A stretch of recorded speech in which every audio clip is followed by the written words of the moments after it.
Ô Hélio, e de onde surgiu o Manchester City? Esse clube vencendo tudo. Olha, o Manchester City é uma história interessante. Nunca foi um grande clube na Liga Inglesa, até porque o mais conhecido era o seu rival na mesma cidade, o Manchester United. Até que o proprietário do Manchester City, o primeiro-ministro tailandês, por problemas políticos, teve seus bens bloqueados e ficou em dificuldades. Não pôde mais injetar dinheiro no clube e aquele clube, naquele ano, o clube estava projetando um prejuízo de 29,7 milhões de libras e tiveram que vender. Só que o interessado, naquela época, o Sheikh Mansour dos Emirados, para se convencer, precisava acreditar que o clube teria condições de brigar pelo campeonato inglês.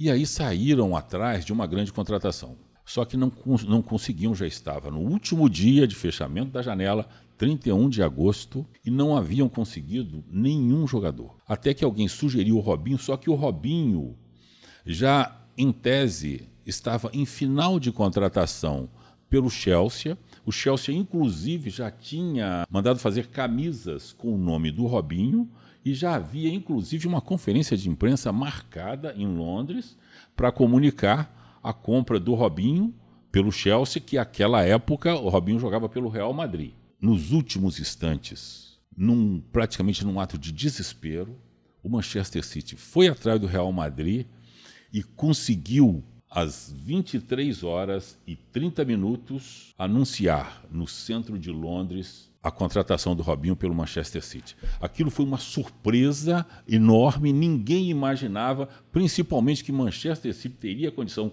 de contratar um jogador daquela envergadura naquele momento.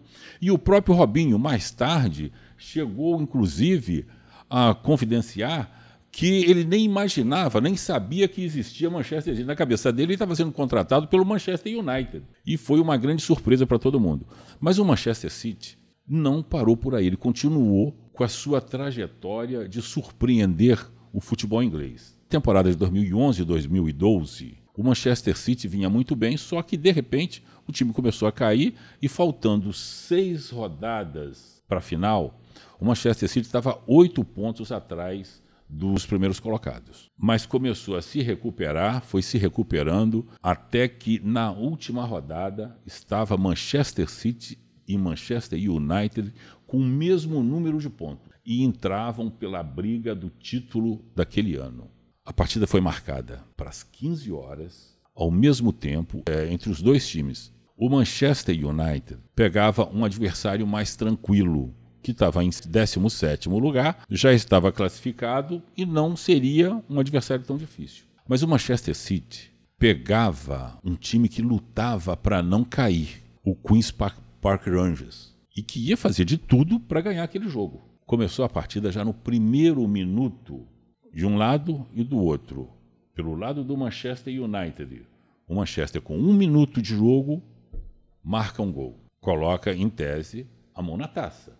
Mas, logo em seguida, a cerca de mais ou menos 39 minutos de jogo, o Manchester City consegue fazer um gol. E aí, o troféu volta para o Manchester City. Mas, terminado o primeiro tempo, vem o segundo tempo, o Rangers vai e faz um gol, empata a partida.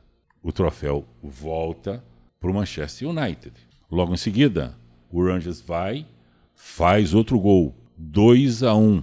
Praticamente encerrou todas as possibilidades do Manchester City ser campeão ali. E aí foi assim, sem muito sobressalto, até o final do segundo tempo. Só que, no que termina o tempo regulamentar, às 16h37, nos acréscimos, o Manchester City consegue fazer mais um gol. Em seguida, termina o jogo em Manchester, com o Manchester United vencendo por 1-0, e as televisões inglesas começam a exibir no telão as duas cidades e, simultaneamente, as duas partidas, porque ainda faltava alguns minutos, alguns segundos, para terminar o jogo do Manchester City, porque estava nos acréscimos. Em Manchester, a torcida do Manchester United já atenta e preparada para comemorar o título daquele ano. E aí, num lance inédito, Agüero, o jogador do Manchester City, vai, faz mais um gol e aquele ano entrega o título nacional para o Manchester City. Foi realmente o que eles consideram a maior partida do futebol inglês, a maior final do futebol inglês. 10 anos depois, já com Pep Guardiola no comando do Manchester City, nova situação parecida com o Aston Villa. O Aston Villa ganhando o jogo de 2-0, o Manchester City consegue virar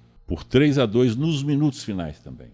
No ano seguinte, decidindo a Liga dos Campeões da Europa, Manchester City e Inter de Milão, no último minuto do segundo tempo, o Manchester City consegue fazer um gol também e se tornar campeão pela primeira vez do mais importante troféu da Europa, a Liga dos Campeões.